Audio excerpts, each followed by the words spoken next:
The test is long, it's hard. SAT.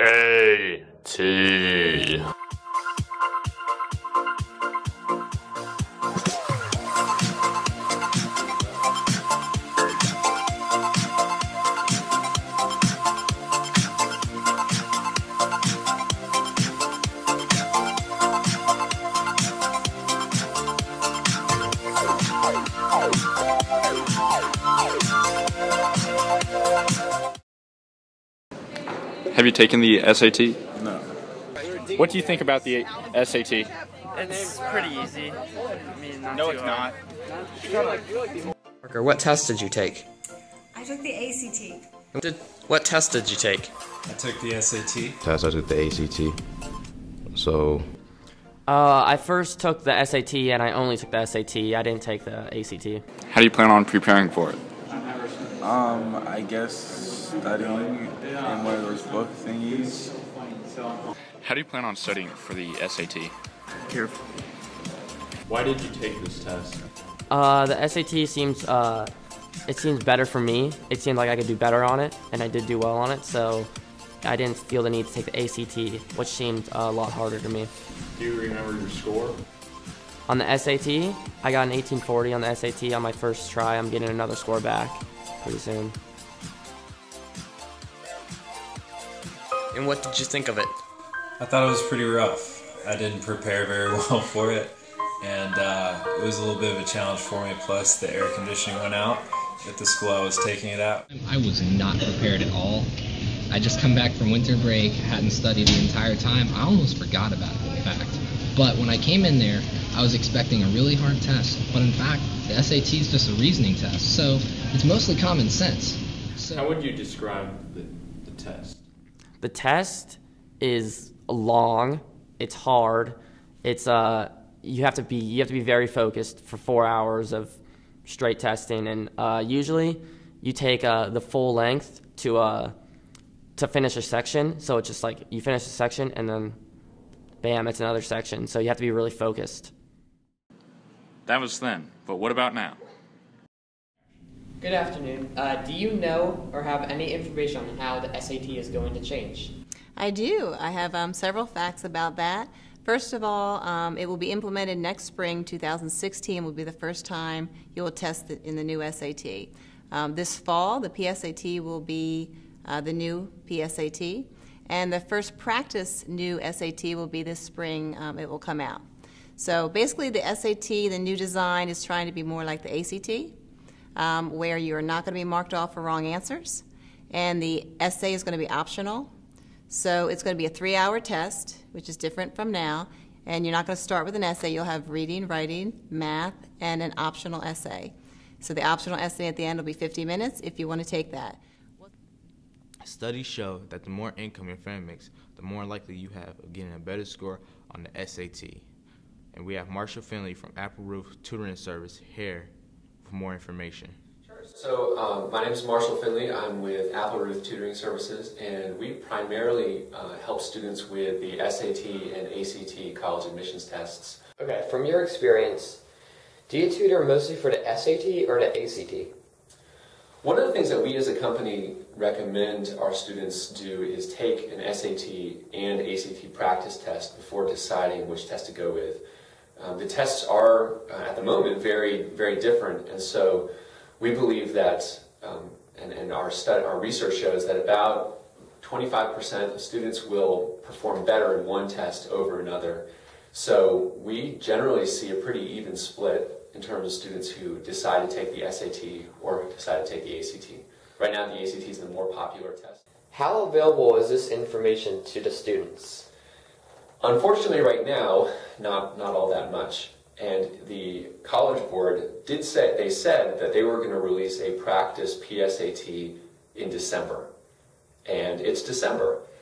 And I actually checked up on their website yesterday, and they actually pushed that date back.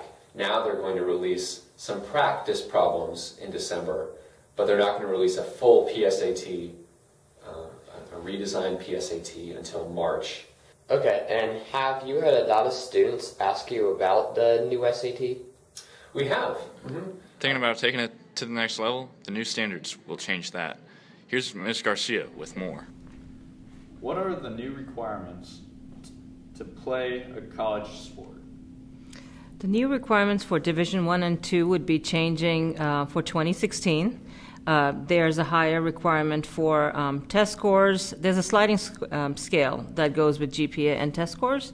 Those numbers are going up, along with a new requirement for courses.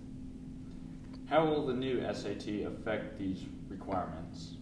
At this point, I have not heard anything about the effect of the new SAT. I believe as we get closer to spring 2016, the NCAA will let us know, but I don't believe there's a shift in the numbers or the scoring, so it's just the content is changing on the SAT. So I don't believe there will be a change, but we'll get more news as we get closer to the date. Will this make it tougher for a high school athlete to take it to the next level? Yes.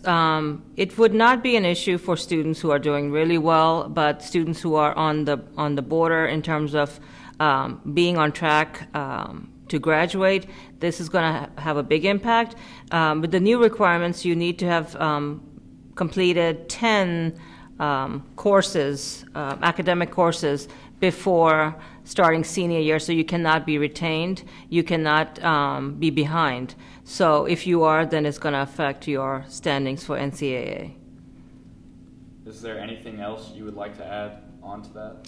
I believe that any student who's interested in being an athlete or playing at the college level for Division 1 and 2 should start looking at the NCAA Clearinghouse's website as early as possible, so there are no surprises.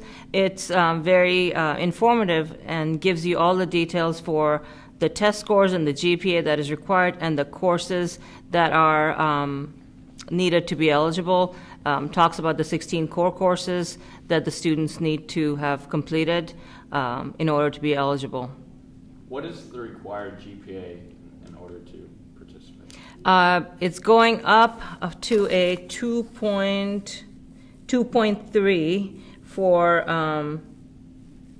Division 1. Used to be a 2.0. So now you need to have a higher GPA in order to be eligible. Yes. Thank you for your time and for this interview. You're very welcome. Thank you for having me. Where's your current GPA? A 3.0. What college did you want to get accepted into?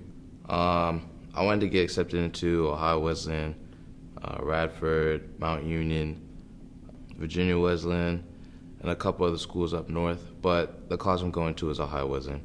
Is there a specific reason you picked Ohio Wesleyan? Just the championship pedigree they have for their team.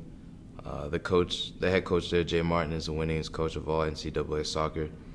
So I think that's a huge part of why I'm going there, why I want to go there. And also because of the academics, they have pretty good academics over there. What were the requirements to get in? Well, I needed 3.0 or higher. For the ACT, it was between 18 to 23. The SAT, I'm not sure, but I didn't have to take the test. I took the ACT, so I'd say it was pretty easy to get into. What did you get on the ACT? I got a 20 on the ACT. What did you do to prepare yourself for the ACT? I bought 2 of the ACT practice books over the summer. I also took a online course to help myself prepare for it, and I think those actually really helped. What were the obstacles in the way you studied for the ACT? Well, during the summer there really wasn't any obstacles because it was the summer I had time. But I remember studying for the ACT during school was kind of hard because I would have to study for tests, I would have to study for projects, I would have homework, and there was, soccer, of course, in a way as well.